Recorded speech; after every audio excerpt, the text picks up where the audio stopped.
الرحیم اللہم صلی علی محمد و علی محمد۔ جیسے کہ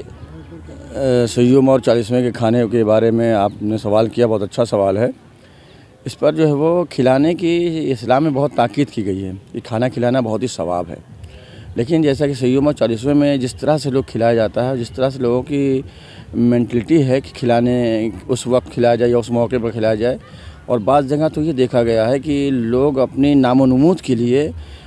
بعض جگہ لوگ کھیتوں کو گروی کر دے رہے ہیں، اپنے گھر کے مطلب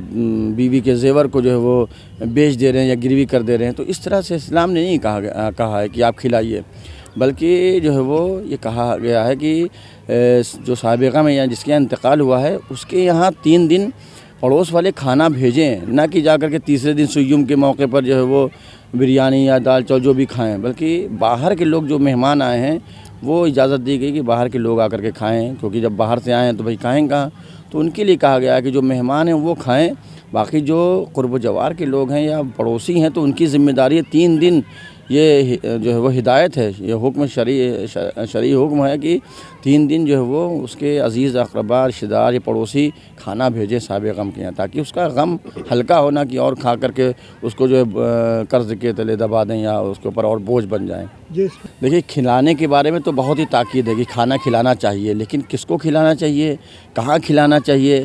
مستحق کون ہے، غیر مستحق کون ہے، اس پر جو ہے وہ ہماری توجہ ہونی چاہیے۔ مرنے کے بعد یہ دیکھا گیا کہ مرنے کے بعد جو ہے وہ انسان جو ہے وہ ادھر سیوم کا تو کسی سے ہی پڑھا دیا گیا مجلس، لیکن جب 40ویں کا نمبر آیا تو پہلے ذاکر کا انتخاب کیا جائے گا کہ دلی سے آئے گا کہ بمبئی سے آئے گا، فلاں آئے گا، اور پھر باورچی کون ہوگا، کہاں سے آئے گا۔ اس سے پہلے شریعت نے کہا کہ اس کے واجبات پر نظر کرو، مقروض ہے تو اس کے قرض کو ادا کرو، اس کے واجبات، نماز چھوٹ گئی ہے تو اس کے نماز کو پہلے ادا کرائیے، روزہ اگر چھوٹ گیا تو پہلے روزے کو ادا کرائیے، اس کے بعد کہ یہ تمام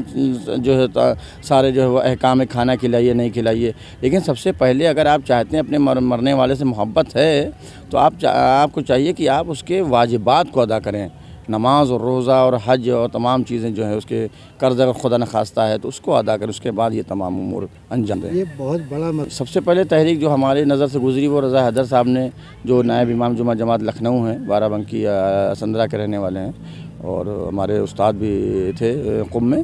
تو انہوں نے اس تحریک کو چلایا۔ اس کے بعد اکبرپور سے آج کل بہت ہی زور شور سے یہ تحریک چل رہی ہے، لہٰذا اس پہ سبھی کو توجہ نہیں دینی، کیونکہ جو روسا ہیں وہ تو کر دیتے ہیں، لیکن جو غریب طبقے کے لوگ ہیں وہ اس میں اپنی عزت اور اس کو بچانے میں کافی پریشان ہو جاتے ہیں۔ جو مومنین سے ہے کہ بھائی جو ہے وہ پرہیز کریں کھانے سے، ہم کسی کو سختی سے منع تو نہیں کر سکتے کہ نہ کھائیے، لیکن چاہیے کہ پرہیز کریں۔ آپ جو بجٹ اس میں خرچ کرنا چاہتے ہیں، اگر چاہتے ہیں کہ ہمارے والدین یا ہمارے مرحومین کی طرف ایسا ثواب ہو تو آپ ممبر سے یا مولانا سے کہہ دیجیے کہ بھائی میں 50,000 روپیہ میں 40ویں میں خرچ کر رہا تھا، میں نے اس 50,000 روپے کو سیو کر دیا ہے، یا کسی غریب کی شادی ہو، یتیم کی شادی ہو لڑکی کی، تو میں اس کے جو ہے وہ 100 آدمی کے کھانے کا انتظام کروں گا، 200 آدمی کے کھانے کا انتظام کروں گا۔ اس طرح سے بھی اصل ثواب کیا جا سکتا ہے کھلانے کا۔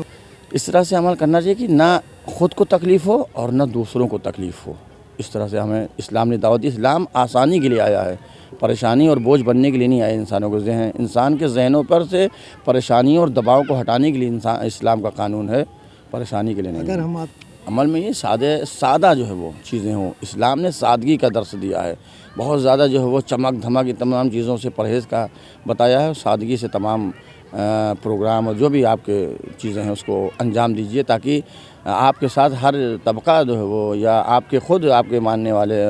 آپ کے مذہب کے ماننے والے شانہ بشانہ چل سکیں۔ کیا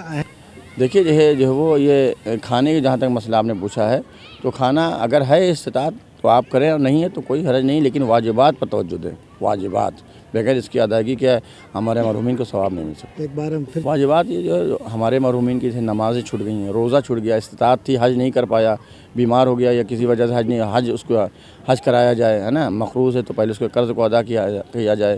سمجھے آپ۔ وراثت میں جو چیزیں چھوڑ گئی ہیں، وراثت کو تقسیم کرنے کے بعد تمام چیزوں کا جو ہے وہ